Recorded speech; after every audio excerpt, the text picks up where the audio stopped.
আজি এইটো দুপৰীয়া খানা। এই গৰৈ মাছ দুটা কালি বৰশী বাই পালোঁ। এইটো ডাইৰেক্ট ফ্ৰাই হ'ব। বেলেগ শাক চব্জি নিদিওঁ, ডাইৰেক্ট ফ্ৰাই কৰিম। এতিয়া কচু দিম।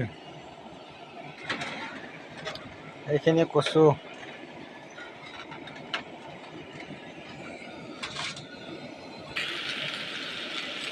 কচু দি হৈ গ'ল। এতিয়া আপোনাৰ জলকীয়া দিম, চব গোটাই দিম।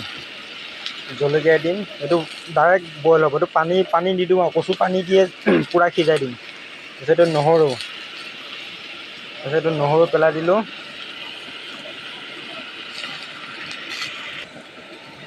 তাৰপিছতে নৰসিংহ দিম এতিয়া। নৰসিংহ সদায় যদি খায় দেহৰ কাৰণে, পেটৰ কাৰণে ভাল, সদায় খাব লাগে। নৰসিংহ ঔষধি নিচিনা। নৰসিংহ দিম আৰু চব বইল। কচু পানী দিয়ে বইল কৰিম, এক্সট্ৰা পানী নিদিওঁ। এতিয়া আদা দিম, আদা অকণমান দিম, তাতে পেলাই দিম।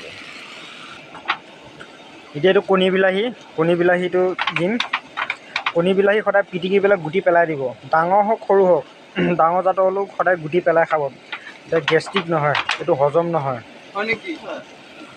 কচু তৰকাৰী পাই গোন্ধ ল'বলৈ আহিছ? যোৱাকালি ভিডিঅ'টো যে আপোনালোকক দিছিলোঁ মই ঢেকীয়া ফুলৰ, এইটো চাওক, মই কোৱাই নাই এতিয়া, মই এইবিলাক খাই থাকোঁতে গৈছে। এতিয়াও ইয়াত জিন্দা আছে, দেখিছে? ইয়াত ঢেকীয়া চাওক, ঢেকীয়া হৈ আছে, দোন শাকেই হৈ আছে, দেখিছে? আৰু দোন শাকটো মই এটা কথা ক'ব পাহৰিলোঁ, দোন শাকটো গুৰি পৰ্যন্ত উঘলি আনিব, তেতিয়াহে সি ভাল হৈ থাকিব। গুৰি পৰ্যন্ত উঘালি পেলাই ডাইৰেক্ট ইয়াত পানীত থৈ দিব।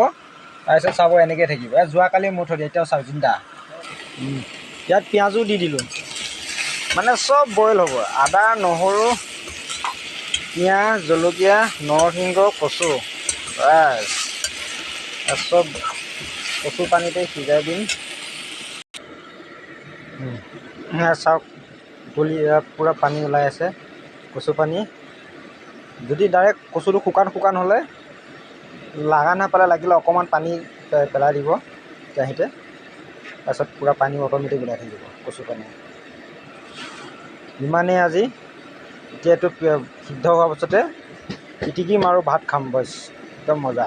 আপোনালোকে এনেকৈ মোৰ নিচিনা বনাই খাই চাবচোন, তাৰপিছত ক'ব কেনেকুৱা টেষ্টি লাগে।